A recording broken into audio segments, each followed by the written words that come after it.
this elusive number, this 4 hours of recovery sleep, wearing this swoop strap for 2 months now, and I've gotten it like 0 times until this week. In the last 7 days, it's like, man, I've got 3 days that are over, 4 hours of, and I can feel it. Like I wake up, I got more willpower. I obviously slept well.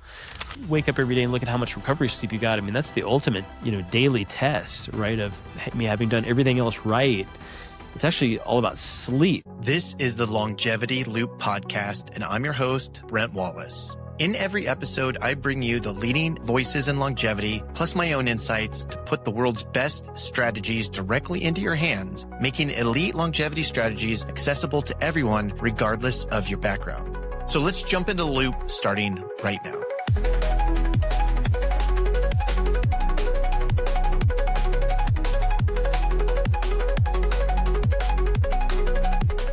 All right, so we are live. Welcome to the Longevity Loop podcast. Today, we're going to do something just a little bit different. Less of an interview and more of a conversation between two friends. Mark, who is on the other side of the screen, who you probably see, is a friend of mine for, 2 decades, a long time.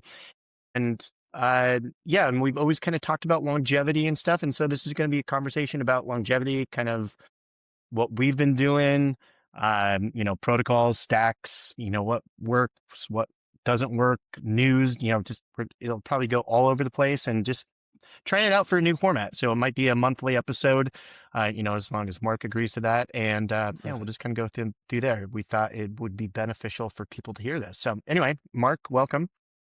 Thanks, man. Thanks for having me. Yeah, stoked to be here. Yeah. So just to kind of start off, a lot of people know my history as far as getting into longevity. Probably right when I moved to Austin, found a longevity doc from a bike ride I went on, and this guy was just an older guy, and he was just so fit and I was just like, "What are you doing, man?" And he's like, "You got to talk to Nicole over at Piron." And at Piron, it was the longevity clinic I went to for years in Austin, and that's kind of my start to the longevity journey there. Mark, kind of what was your journey into longevity, or kind of piqued your interest getting into the subject?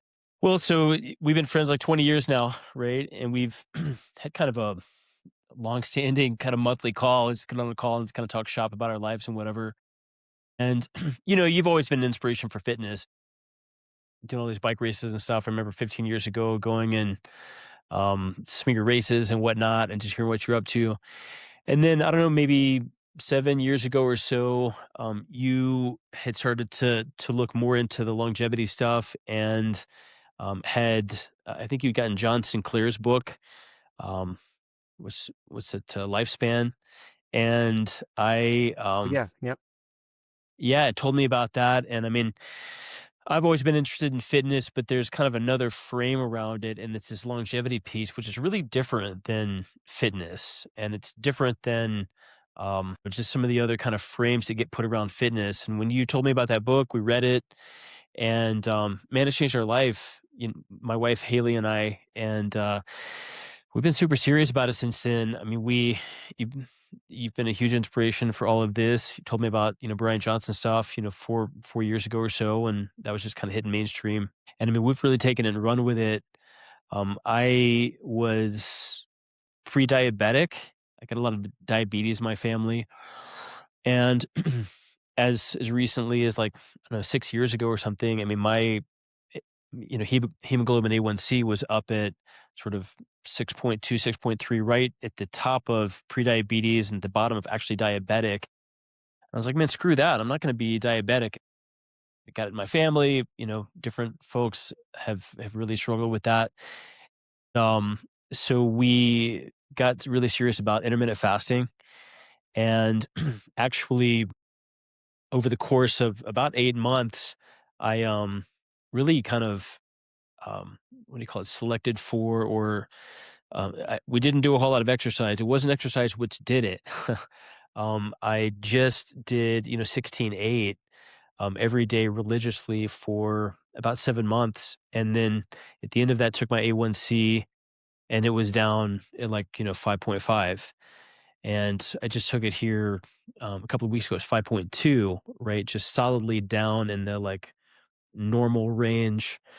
And so I've seen a lot of the stuff that you and I've talked about and the stuff that I've learned from Brian Johnson and John Sinclair and Peter Attia and, all the different like leaders at this point. And I mean, we're just thrilled about it. I mean, I've got my goals written down right here, right, that I keep in my pocket, right? Nice And laminated. Yeah, that's right. He told me yeah, you got a laminator. That's super cool. yeah. And one of my goals this year is actually to get an HBOT tank, right? Like hyperbaric oxygen, to put Yeah.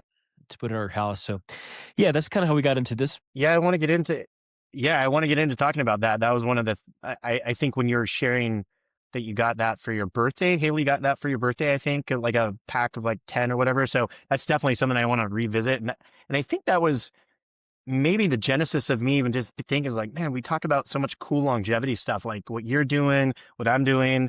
And it's fun to compare notes because an HBOT, hyperbaric oxygen therapy, I think that's what it stands for, right? Like, Mhm. those chambers that you get in and, it's really, Brian Johnson's been talking about it a lot, but, it's a really cool, uh, it's not new necessarily, but I feel like it's been in the news a lot. Maybe that's just because of Brian Johnson. Maybe there's more manufacturers coming online, but that was really cool because that was something that I've always, yeah, that's a someday, but you've talking about it, like going into centers, doing it.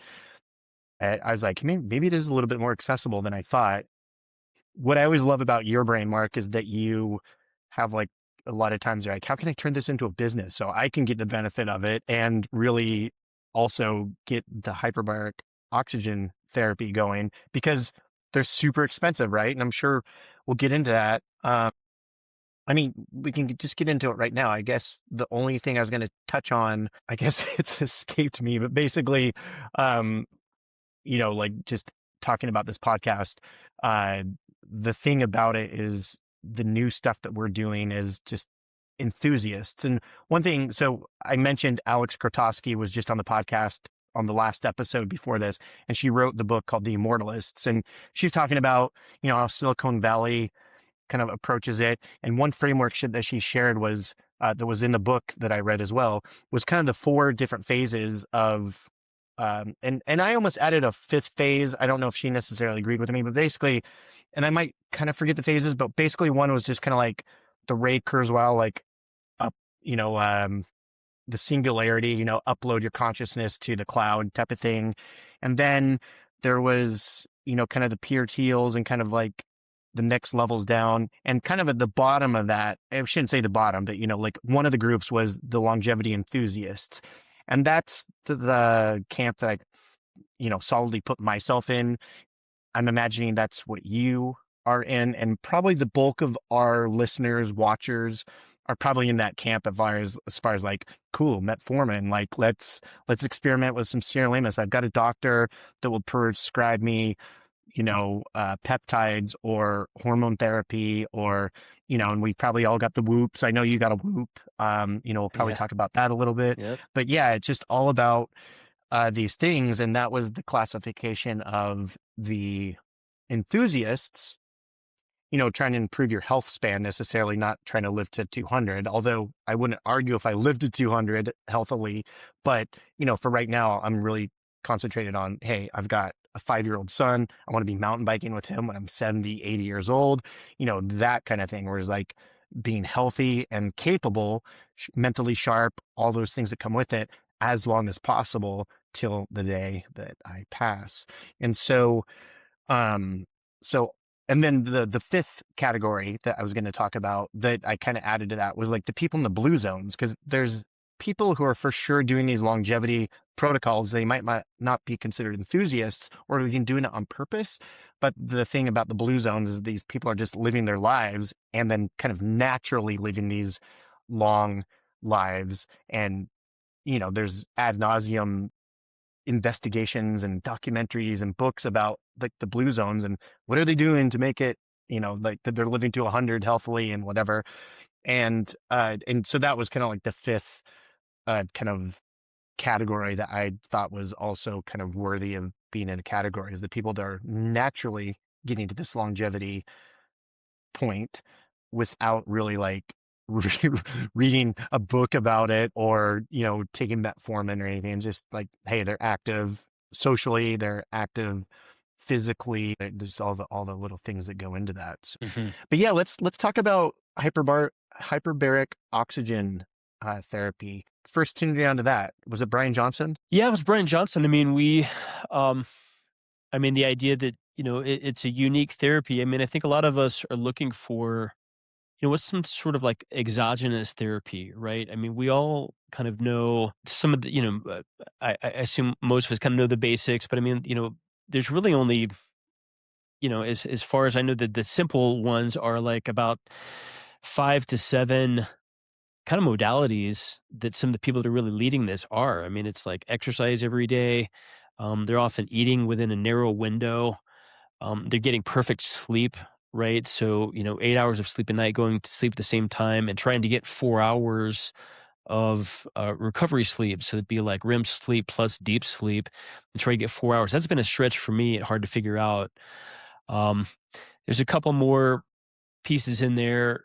I mean, there's supplementation and stuff, but then there's, two therapies that are sort of modalities that, some of them are kind of older and some of them, it's kind of off label. I mean, one is like saunas, right? Which is like massively increasing like capillary, um, like mileage in your body. And another is HBOT. And HBOT, Brent Johnson saying is basically the most efficacious treatment he's ever seen. I mean, you watch this, short video where, I believe in his science. I believe he's really, I believe what he's saying, right? I believe his metrics, you never know, but, they're pretty kind of remarkable. And he's at the top of the leaderboard of the longevity Olympics, uh, which is, getting a true diagnostics test, in the top 50 people that are like basically turning back the clock, or at least like not exactly turning back the clock, but slowing the pace of aging down as much as, possible. And some of these people are aging, in a year, less than half of a year. So, I think, Brian is down to like, 0.46 or 0.48. So, literally like, he's getting, 6 or 7 months back.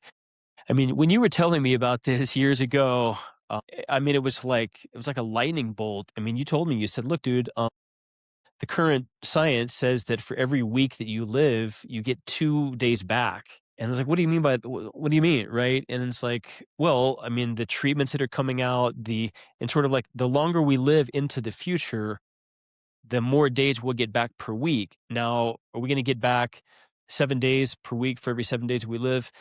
That's far-fetched and hard to believe. And, this piece about kind of consciousness and uploading, that's not what I'm going for. I mean, I see every day, I'm hooked up to all this longevity stuff with news that I read and, get your email from Spanner that comes out that you write, which is, it's phenomenal, dude. It's interesting.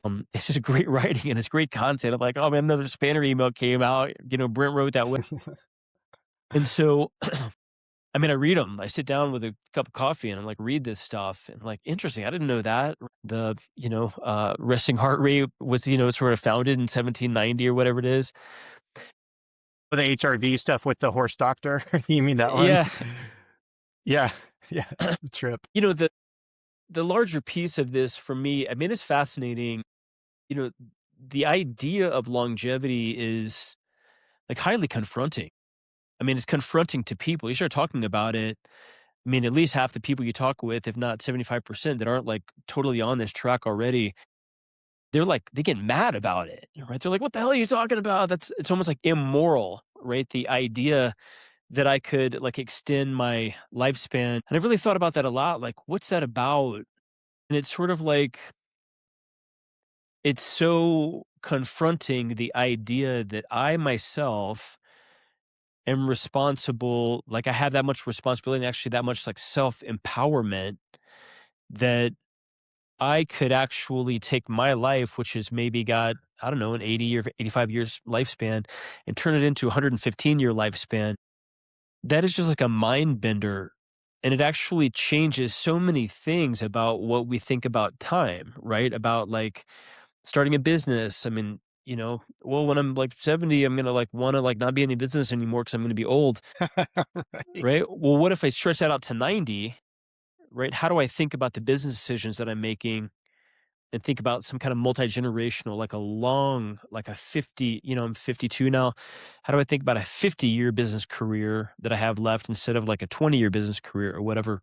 And so that's something that's really interesting. As I've explored this, I've really kind of thought a lot about, I mean, and then I like come up with these like thought experiments, right? I mean, you and I have talked about this some, but it's like if one that I like to kind of break out on people is like, dude, if I were to design a protocol that it took you 8 hours a day to um to implement it, like every day, if from here on out you're spending, what is that, 56 hours a week or something doing this thing, but at the end of a year, and this would be a health longevity protocol is what I'm talking about, but at the end of a year you got a whole other free year, like would it be worth it? And people at first are kind of annoyed by the question. They're like, this is a stupid question. Like, why would you ask me that? But then the answer that everyone says is, well, dude, of course, right? It's like no one has said, I don't think it would be worth that, right? Everyone's, I've talked to a number of people about this and presented this. They're like, well, dude, like, duh, of course. And so, I mean, it's interesting the things that you've gotten turned on to and taught me about, and the things that I've kind of tracked down now and like learned about. Um, I mean, it's possible the HBOT maybe, along those lines. I mean, you can only do, say an hour of HBOT a day, 3 to 5 days a week. And then you even have to take breaks. I mean, you can't actually spend 8 hours a day doing it. But I mean, some of these like heavy hitters, I mean, these guys are spending like 4 and 5 hours a day working on this. I mean, they wake up, they eat perfectly, they do a sauna, HBOT, they do some, hardcore 2 hour exercise. It's all like monitored. But then they're reporting that they got, 2 extra months free, presumably for the rest of their life, as long as they do this. I mean, what's the value of that, right? I Yeah, I mean, mean it's yeah, huge. Well, I was just gonna say that, yeah, a lot of people are getting turned on to this. The big thing about HBOT is that it's expensive, right? I mean, what do the machines start at? Like 20 grand is about the cheapest you can find. I mean, maybe that you can get the pill type ones, but the ones that really do the work, and you shared this with me, are those like kind of hard shell ones, because the pressure, I think, in the soft shell ones don't get as high. Is that what I remember from our yeah, conversation? exactly. Yep. Yeah. But it's cool. Like, I've been always kind of a architecture design nerd, and a lot of times my YouTube rabbit holes go down architecture. I was like, oh, cool, let's check out these homes. I've been watching this one series from, I think it's Huckberry, which is a clothing company, but they do one called The Dirt that's kind of like traveling, food, and architecture. And there's another one, I think it's by maybe it's Huckberry Homes. Maybe it's the same company, but it basically just goes with these, like, people are who passionate about something. And so it kind of takes like I've got a friend who actually was featured. His name is Ben Moon, and he's this kind of famous photographer for Patagonians, whatever. So they went into his home, and then there's some other guy that was a designer that they went into his home, and some pro surfer, just like really cool that these people have designed these really cool homes. And one of them, I think it was on the series, it might have been not, but there was, I don't know if you've ever heard of the Epic bars, those meat kind of, But yeah, they're not energy bars, but they're, like basically meat bars. That got sold to, I don't know, whatever company that these people made millions of dollars. They went and bought a huge 5,000 acre ranch or something like that in Texas. And then they started this company called Force of Nature, which was elk, like really awesome regenerative fed elk, beef, pork, chicken, like all the meat that, if you're going to be eating meat, this is the kind of meat that you're going to want to eat. It's the stuff that's like really actually healthy for you, high in omega-3s, etc. So that and I'll land the plane on this, but I remember, like, so they're walking through their house, and it's just this awesome ranch house with a porch all the way around it. And it's right on this acreage that they own that has like all the buffalo and everything right they live right in the ranch that raises all of these meats. And the guy goes in, he's like, yeah, here, check out my gym. And he goes in this gym that's just beautiful, these big glass fold out doors that look out on this big prairie. And, and he's like, okay, here's, my, like my squat rack and all this stuff. And he's like, and this is our crown jewel. And it's one of those hard shell HBOTs. And, he's there and I was like, yeah, just everyone's turned on to it. If you got the money, it's just like one of these, not quite a fountain of youth, because that's like probably just, a little bit hyperbole, but it's just like, yeah, these people, it's like, if you got the money, that's like one of these biggest bang for your bucks. And was cool. Kaylin was watching this with me too. And it was one of the things where his wife comes in. She's like, yeah, my skin and nails and everything has been like so beautiful ever since we started like doing this therapy. So yeah. So anyway, I just see, my vision board, I always have this home gym, this ultimate home gym. And, if you've ever seen Brian's home gym, obviously in his garage, he's got that, something like that. But definitely my dream home gym has a hard shell HBOT Yeah. in that. So tell me more about, just staying on the theme of HBOT here. You shared an idea with me, a month back or whatever, and you're like, hey, what are your thoughts on this? But what was that idea about, like the business around HBOT? Like, do you want to share that with me? Well, so like you say, I mean, the mobile tanks, or rather the hard shell tanks, is key. So I mean, a lot of folks have got like a home based soft shell tank. Problem with soft shell tanks is they're it's more like a tent, and they can't get up to the right pressures.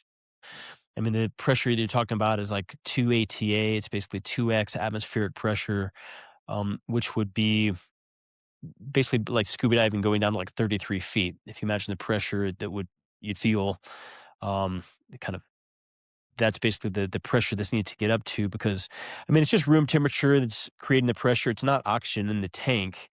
It's just room air in the tank, but the tank gets pressurized, and then you have basically pure oxygen with a mask that's come directly to that you're inhaling. And so that sort of combination of like being under pressure plus taking in oxygen, that's what really does the magic, and basically pushes oxygen out to every part of your body.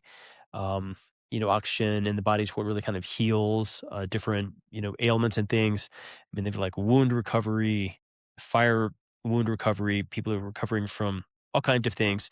I mean, the tank over here that I've been to a few times, I mean, these guys have what do you call, like UFC fighters come in. I mean, they're kind of famous for like working with these guys, and guys get all beat up in a match, and they need to recover to be in another match, say in a month or two. And so they'll spend like every day, an hour in this tank at a time. I mean, regarding price, I mean, the tanks where you sit up, it's like, these are like 50 or $60,000 to buy them. The ones that are more like a pill that are kind of lay down, these are more like 25,000. However, I found a manufacturer that's got someone that buys these tanks and then leases them to you. And so you can lease it for like a couple of $1,000s a month, for like 1,700, like $2,500 a month. And they'll bring it to you, you lease it for a year, and then you can send it back, or you can actually get credit for part of the payments to buy it. Oh, So, I that's mean, cool. So it's almost like a rent to own, maybe. yeah, yeah. And I mean, you get a brand new tank. I mean, to me, it's surprisingly low cost for what you get. And yeah, I mean, I talked about, I mean, I'd have to talk to the manufacturer about this, but actually, putting this thing in a van and going out and, basically meeting people at their house, because I mean, as far as I understand, the proper sort of protocol on this is, in many cases, really to like do a series of sessions, maybe like 40 sessions over the, course of like, 60 days. And so, kind of putting that in basically make it into a mobile unit and show up at people's doors, um, and maybe having it out in the driveway. I mean, you can't just take it in someone's house. I mean, this thing weighs, 1,000 pounds or 2,000 Yeah. pounds. Yeah, you could have like a Sprinter van or something and have it all kind of installed back there with like some sort of, I don't know, probably electric generator, I imagine. Yeah. So it doesn't, or maybe it runs off the car or I guess sprinter van or whatever you'd have. Yeah, I mean, the sort of arena of longevity, I mean, it's absolutely exploding. I mean, and of course it would be, right? I mean, there's, you know, trillions of dollars in this baby boomer generation. We've all heard this and, in real estate and different elements. I mean, the baby boomers, people that were born in, between 1945 and like my dad, or I think 1960, the baby boomers. I mean, a huge amount of wealth is in the US is locked up in that kind of generation. They worked hard, bought their house, whatever, invested. So, I mean, just massive percentage of, well, I mean, all these folks are realizing, I've kind of had a lot of things that I want in life. I've had kids and I've had, a good career and I've had, a house and maybe got some investments and things. But the thing that eludes people is like not dying, right? Like, how do I like enjoy this and kind of stay around? Brian Johnson, these guys talk about, I mean, it's interesting, like existence itself is the highest value, right? Outside of it's more important than politics, it's more important than um basically everything. I mean, like if I'm dead, then I'm not putting any influence on the world one way or the other. I mean, my political persuasion doesn't matter anymore. It's irrelevant. And so it's like the idea, I mean, it starts to border on kind of spiritual concepts, right? And hence all the controversy and the weirdness when you start talking about this, people have got different moral opinions about it.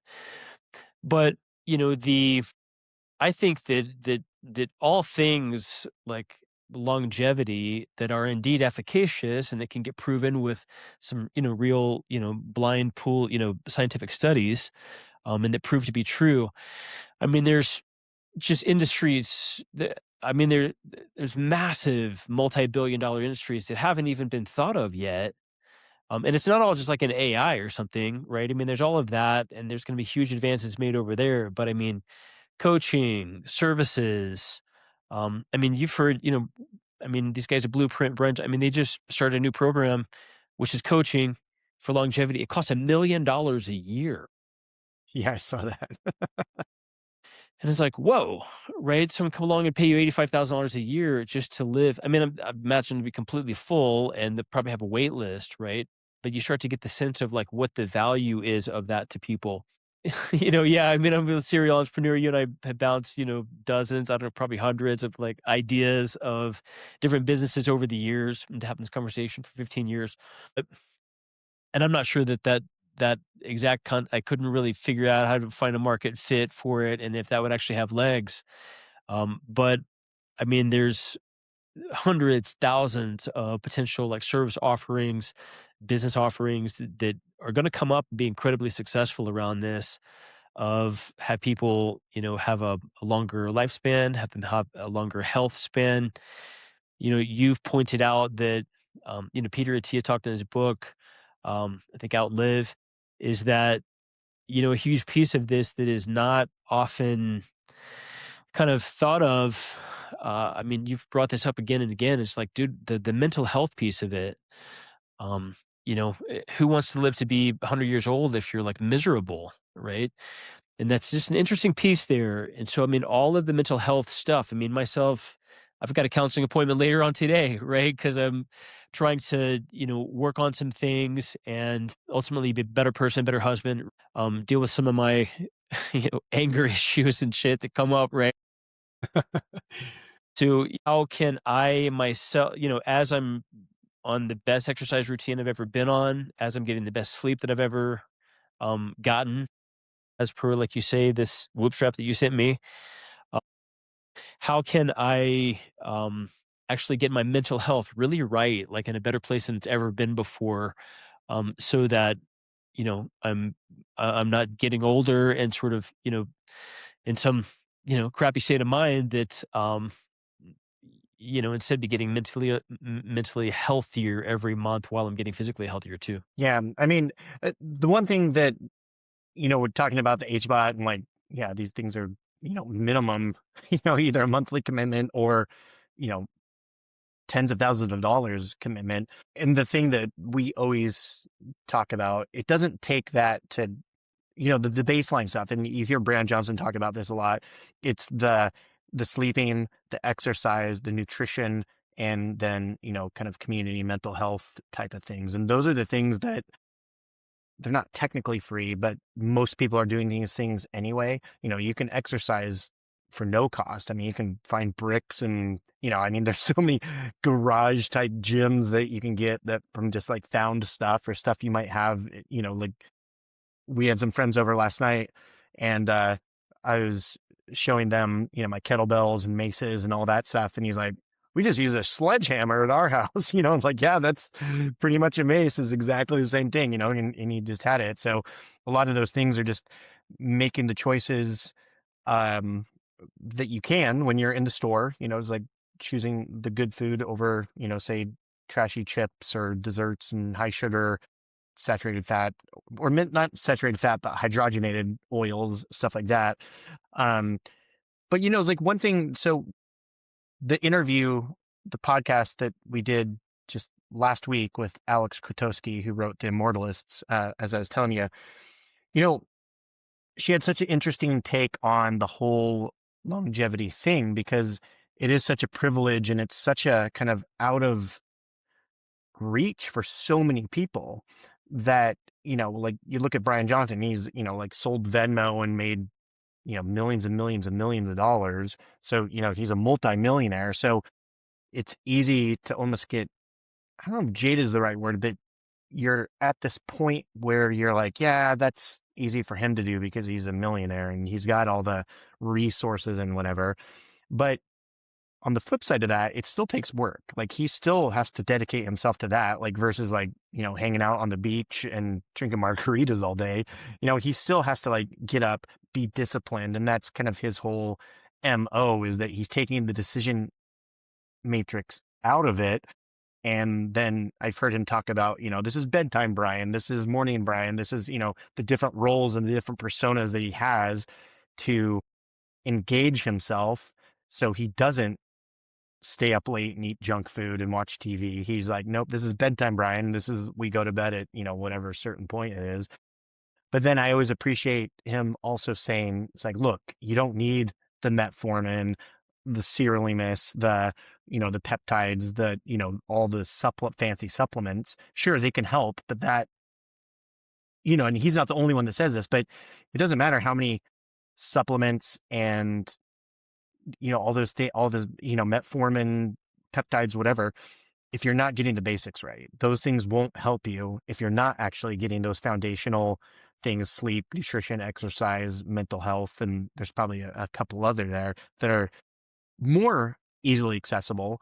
Like sleep, we've talked about that endlessly where it's like sleep. I enjoy getting up early because that's kind of my me time before my son wakes up. And so having that time is super important, but also getting really good sleep is important. And so for me, setting that bedtime alarm so it goes off at 7 o'clock, which sounds so crazy early. We used to stay up till, 10, 11 o'clock, just regularly, no big deal. And then wake up, 6, 7 the next day. But then you realize that, hey, that's actually not enough sleep. It's not quality sleep. Or watching a TV that has blue light, so there's all these things that you're like, okay, what are the steps that I need to take in order to get a good night's sleep? It's not just as easy as just brushing your teeth and going to bed. It's really planning for that almost a day ahead of time. You know what I mean? It's like, okay, so I need to plan my dinner. So I'm done. Brian famously, stops eating at like noon or 1. So he has that whole fasting period. So his intermittent fasting is stacked on the night, which, and again, we've talked about that. That's very difficult to do, especially with social. And usually the fasting's a little bit easier to do in the morning.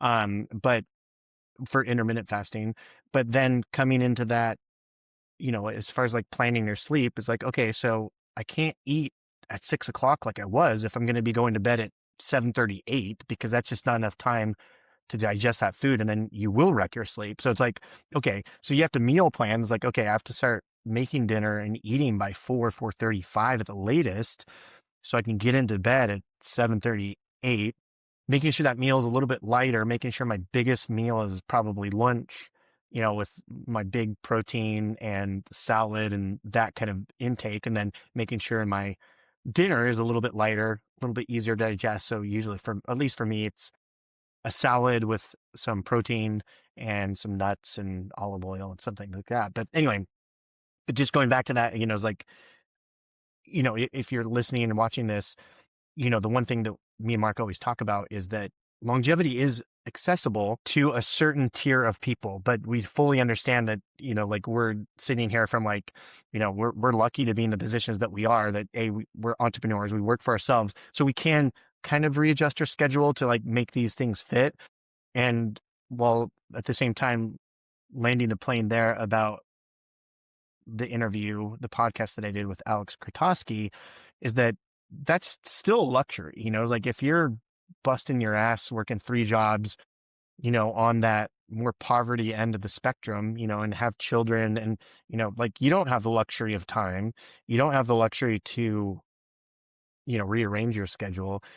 Sometimes you don't have the luxury of even choosing good food, whether that's education or you just don't have time to go to the store to like, you're just going to go buy the freezer, raviolis or the canned spaghetti or the frozen pizzas or the drive through or all those things, because you just, that time thing is a luxury. So it's like getting up to that point, so again, longevity is definitely, if you're able to take part of it, you're super lucky. And there's just different levels of it, right? But hopefully, if anyone listening to this is under that thing, is like, sleep might be the easiest thing just to start with. And it's kind of the building block of all of it. And then walking, again, exercise is also a luxury of time, right? It's like, I don't have time to go, do whatever for 45 minutes, but, it's hopefully people can get creative if they don't have the luxury of time, the luxury of money, the luxury of space, whatever those things are. Just figure out what you can fit where and optimize for that, and then slowly build up from there. And so, so anyway, that was just, so I recommend anyone, listening, like go check out that episode that I did, because it's just a different perspective. That's the thing that I get wrapped up in my life is like, okay, I'm going to do this and this, and then I've got this allocated over here and, all these things I'm doing, but I'm just in a really lucky position that, that I can actually do those things. And then there's that next level of like, okay, tens of thousands of dollars for an HBOT. Okay, that's out of my price range. And I like how you're thinking about that, Mark. Is like, well, maybe I can do a business, or like, hey, I've done this research and I've actually found a place that rents these for, starting at $1,700 a month, which to me, I mean, that's a ton of money a month still, probably as much or more than most people pay for rent. And, for this machine, but it is an easier pill to swallow than, popping down $50,000 on one of these hard shell. Yeah, man. Well, so, one of our old mentors, he told a really interesting story. So he, back in, probably 2008, 2009, maybe even 2005, he went to a talk where Steve Jobs and Bill Gates were talking. And after the talk, they were going to this after party. And he was lucky enough to be able to go to this after party, right? And he was a big fan of Steve Jobs. He actually went up and asked Bill Gates and Steve Jobs the same question. So Bill Gates had a very different answer to this. But I mean, I've told this story like a lot of times and thought about this quite a lot, the answer to this. So, I mean, basically, this mentor of ours, he stood in the line to go ask Steve Jobs a question, and he finally got up there and he said, "Hey, Steve, you've had all these successes. You've launched the iPhone, you've launched the iPad, you've had this incredible career. Like, what's your secret to creating so many incredible products?" And he said, "I looked at Steve, and he looked up to the right. I saw him think about it, wait." And then he looked back at me and he said, "I think you just really have to care." And I'm almost getting emotional telling the story. He he said, I didn't want him to say anything. He said, I kind of backed up and said, "Thank you," and walked away. To me, so many things about life. I mean, we talk about that a lot here in my company. The like, why do this? Why figure this out? How do I figure this out? And it's like, well, dude, you really just have to care. Okay. I mean, that's the biggest lever that I can move within myself. I mean, I'm not, you know, super wealthy over here. We've got a nice business, but I mean, we don't, I mean, to even pay a couple $1,000s for an HBOT tank would be a stretch for us. But there's so much amazing free information these days out on the web. I mean, you've turned me on to amazing books. Books are like the most lowest cost, highest leverage thing. I mean, John Sinclair's book, Lifespan, I mean, it costs, $25 or something. It's ridiculous how much I can learn from that. I mean, listen to that audiobook a couple of times. So it's like caring comes first, right? It's like, how do I afford this stuff? You guys are talking about some expensive stuff. Sure. And there's levels far beyond what we're talking about here. I mean, Brian John, yeah, he's, self-made, 100 millionaire, whatever he is. Uh, and he has to kind of answer for that a lot. I mean, if people have asked him, well, it's easier for you because you're worth $1 billion. Yeah. Um, right. I mean, you've seen these interviews and things where he has to kind of answer. And I mean, he gets so much heat, right? Again, controversial. It's amazing that he's like so giving and like friendly about, his information, whatever. But there's a lot of things that can be done that are relatively low cost. I mean, I think actually one of the most expensive things that is kind of required-ish, it's a helpful first step to take, is actually testing, right? And you and I've talked about this a lot. It's like, true diagnostic tests. You've recommended some tests with Spanner. And I mean, these tests can be like $500, but it's a way to set a benchmark and to say, okay, this is where I'm starting, and to be able to see progress. And I mean, True Diagnostics got a test, 150 panel, simple blood test, and you get back all of these metrics of what's, where things are at, right? You got high cholesterol, you got low TRT, you got, here's your A1C, here's all of these key, sex hormones, all kinds of things. And you can just see, okay, that's where it is. And then to take that test for $500 a year later, after a bunch of work has been done, uh, you can start to see. And I mean, you've been a big proponent of this. You've been getting tests and stuff with, I mean, for a long time now. I mean, I don't know, 7, 8, 10 years. You've got tests that go back that far. I don't have that data. I mean, I've done a couple of these, but they're kind of sporadic and they're not kind of in unified places. I mean, you've worked with Alperion, and did it like super dedicated there with a year working with these hardcore longevity doctors right in Texas to um to really figure out where you're at. I mean, you've done VO2 max a bunch of times. I've never done that. I don't have. It sucks. Yeah, that's what you said. Man, VO2 max testing, like I got to get another test here pretty soon, but like, oh my God, that is straight torture. But, at the end of the day, it's great information and, but anyway, sorry to train your thoughts. I had to interject that. I'm like, man, that test, that is a sucky test. Yeah. Well, just to say that, there's all these fancy, expensive treatments. I mean, as I've started to care and as I've started to like learn for like free on YouTube or, learn stuff from you, I mean, find some friends, find a group to kind of get in with the idea of longevity. This isn't like get fit. It's not run a marathon. It's not lose weight, right? There's kind of a term for it that is kind of the umbrella that fits under. It's just, there's all kinds of overlap with all of that. But I mean, there's a way that we kind of describe this, and to start to care and then to learn and then start to care even more and say, dude, I'm really going to take this on. I'm serious about this. I mean, we just here in the last few weeks, I mean, I've finally gotten to where we're getting to bed at the same time every night, go to bed at 9. We don't eat for 4 hours, 5 hours before we go to bed. Been getting amazing exercise. And what do you know? It seemed like this elusive number, this 4 hours of recovery sleep every night. Man, I've like this week that's happened 3 times.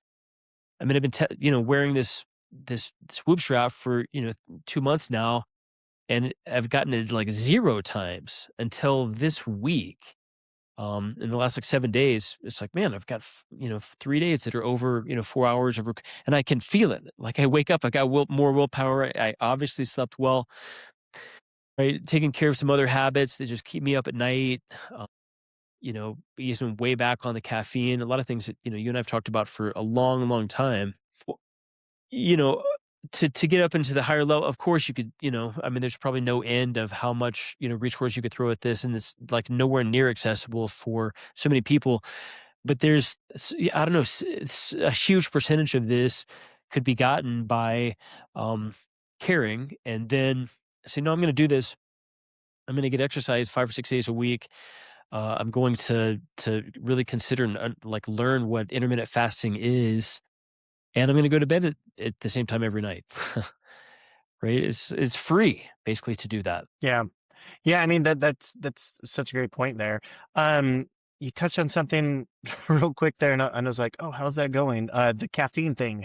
So I know you've been cutting back on caffeine, which in this house is, at the espresso machine and shots on tap all the time. It's kind of hard to do. What we actually didn't do it this January, but both me and Kay, we did no caffeine for all of January, and we did decaf. And I think we talked about this slightly. What was your strategy to get that, and what did you replace it with? I mean, obviously, it sounds like it's paying off with better sleep. And do you know if you're a fast caffeine metabolizer or slow, or do you know? And I don't even know if there's a test for that, to be honest. I just think it's probably one of those things like, well, if I have a coffee past, 1 o'clock, I won't get to bed or something like that.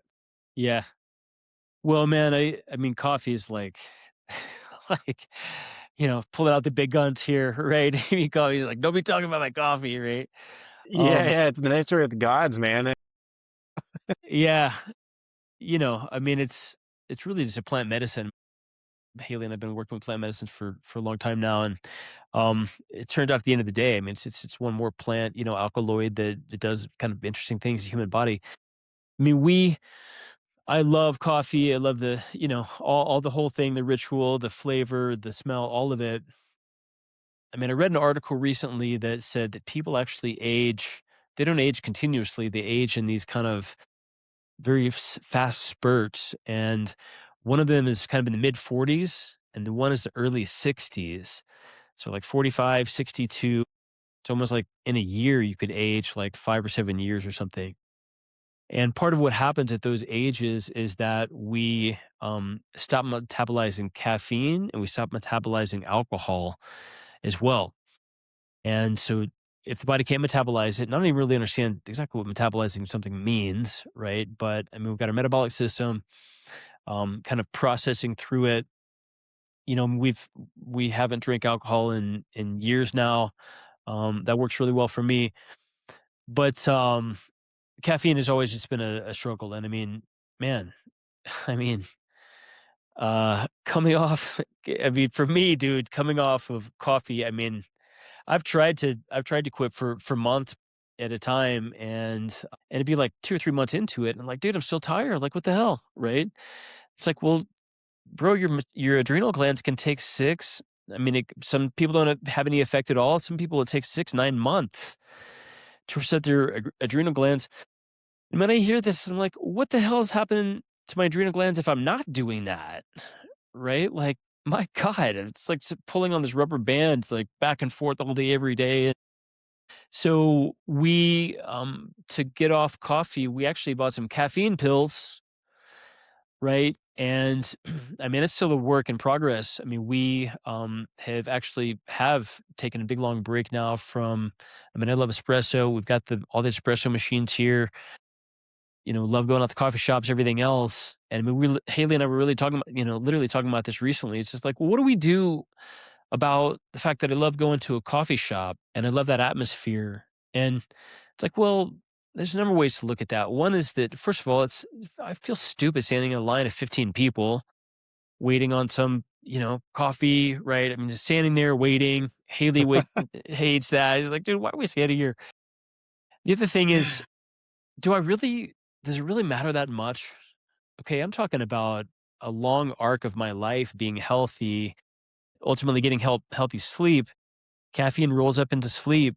And I mean, you wake up every day and look at how much recovery sleep you got. I mean, that's the ultimate, daily test, right? Of me having done everything else right. It's actually all about sleep. I mean, these guys emphasize this a lot. You can't really game it. Either you slept great naturally or you didn't. It's as simple as that. And it takes some work to figure that all out. And it starts kind of early in the day. And I also come back to let's not to freaking care. Okay. Like I want to go out to a coffee shop. Well, then you must want that more than having, these other goals happen. And I'm not sure that I do. I mean, we're in the process right now, here of, the last 6 weeks or so, like just kind of weaning yourself off of that habit, of that aroma, of that ritual, of that walking down to a coffee shop. I mean, there's amazing coffee shops here 2 blocks away. Um, and I mean, we actually wake up and we take caffeine, and it gives me really about 60% of the satisfaction that I get from drinking coffee. I mean, I panic about it because I'm like, I'm used to getting that in this other way. But Yeah. right, I mean, it's so much cleaner. And I mean, the other alkaloids that are in coffee and the other like the acidic, it doesn't work well for me. Okay. I know that so many people it does, and it's, the whole world. I mean, no one's going to change that. And obviously whatever works for, individual people is key, important for them. But what it doesn't really work that well for me. And I mean, it's still a work in progress, but we're trying to kind of work that through our system and then evaluate here in a couple of months if that's something we want, to have back in our system. I mean, I'm actually getting off this caffeine, pills here soon as well. Don't know if that's all totally figured out, but we're making progress on it.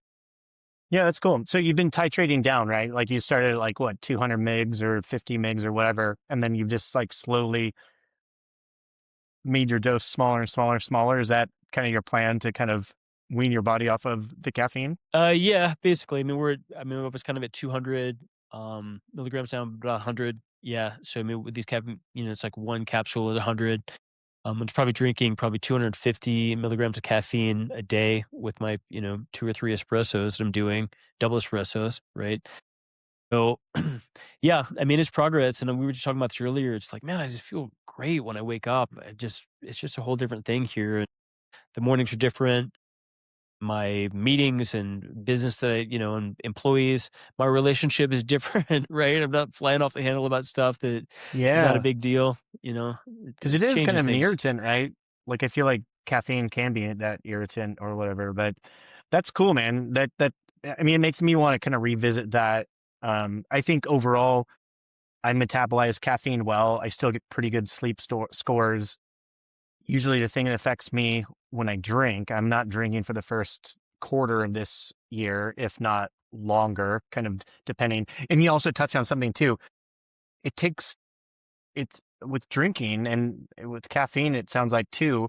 I haven't researched it, but it sounds like you have. But it takes weeks and months for your body to fully recover from that. And I remember seeing some research on the alcohol part that it takes actually 5 to 6 months to reset your actually brain chemistry. So it's not just like, okay, cool, I haven't had a drink in 3 days, I'm back to normal. It's like, okay, I haven't had a drink for 4, 5, 6 months and I'm back to normal, which is is like, okay, that takes some real commitment there, and then with the coffee, that's a pretty interesting thing.